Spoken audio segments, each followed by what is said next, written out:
در حالی که طرح اخراج سراسری افغان‌ها از ایران اجرا میشه، کل دبی زیر دست این مرد افغان میچرخه.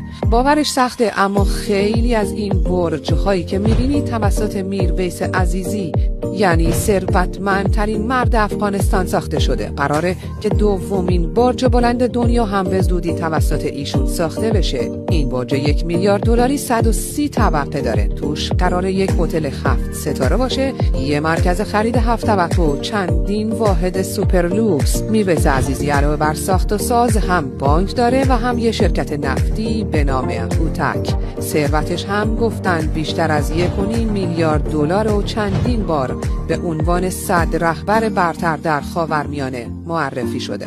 الانم که برای ساخت این پروژه عظیم از همیشه خودش رو معروف تر کرده. دوبیاتی